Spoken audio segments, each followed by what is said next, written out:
Hello, bonjour. Aujourd'hui, on va parler de Meghan Markle. On va parler des personnes qui travaillent pour la famille royale. Il y a un article dans Vanity Fair qui est revenu sur son temps dans la famille royale. Et cet article-là parle de la façon dont les travailleurs de la famille royale, ceux qui servaient Meghan, la snobaient. Ça allait de la petite femme de chambre, c'est ce qu'on nous dit, hein, au grand ponte de l'équipe de la famille royale. Il faut savoir que l'équipe qui travaillait pour Meghan Markle, c'était l'équipe des Cambridge. Sincèrement, je ne sais même pas pourquoi on leur a donné l'équipe des Cambridge au lieu de leur donner leur propre équipe. C'était du n'importe quoi, parce que quand elle demandait à ce que ces gens-là fassent quelque chose, ils lui disaient qu'il fallait qu'ils aient l'approbation des Cambridge.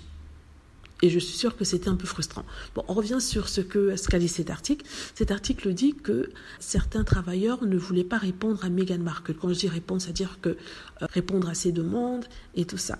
Et que les membres seniors de l'équipe du cabinet royal avaient en grippe Meghan Markle. Et il y en a un en particulier dont je ne vais pas citer le nom parce que c'est vraiment pas intéressant. Il n'aimait pas Meghan Markle. Il était nouveau dans le cabinet royal. C'était le bras droit de la reine, n'est-ce pas? Il avait remplacé celui qui était auparavant que Charles n'aimait pas. Donc, il avait pris en grippe Meghan Markle parce que déjà, il la voyait comme une actrice, comme une américaine, et il disait qu'il fallait la mater. Vous voyez? Et ce qu'il faisait, c'est qu'il a rangé l'emploi du temps de Meghan Markle pour qu'elle fasse des tâches où elle a des événements pas terribles du tout, où elle ne se sentait pas investie, n'est-ce pas? Tout ça pour qu'elle s'ennuie et qu'elle puisse partir. N'est-ce pas? Par contre, où Meghan a été assez intelligente, c'est que souvent, il lui arrivait de négocier des choses. Ce qui énervait ce monsieur et son équipe. Par exemple, lors de la tragédie de la Grenfell Tower, quelques temps après, c'est à peu près 1 an, le jour d'anniversaire, Meghan Markle avait proposé de faire un livre de cuisine avec la cuisine de toutes les personnes qui étaient des victimes de cet incendie-là. Ce livre a énormément marché, n'est-ce pas?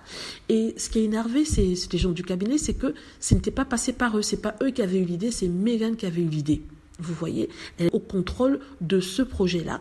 Elle a travaillé et ça s'est bien terminé. La même chose, par exemple, pour le magazine Vogue. Ce n'était pas la famille royale qui était venue avec cette idée-là. C'était Meghan Markle qui avait négocié avec Edward Enninful, l'éditeur en chef de Vogue Magazine, pour être dans ce magazine-là, mais en plus de ça, ne pas apparaître sur la photo et mettre d'autres personnes influentes. C'est quand je dis influentes, c'est-à-dire ceux qui ont marqué la jeunesse, qui ont fait des choses extraordinaires et qui venaient de tout milieu, de milieux différents. Ça n'avait pas été fait auparavant.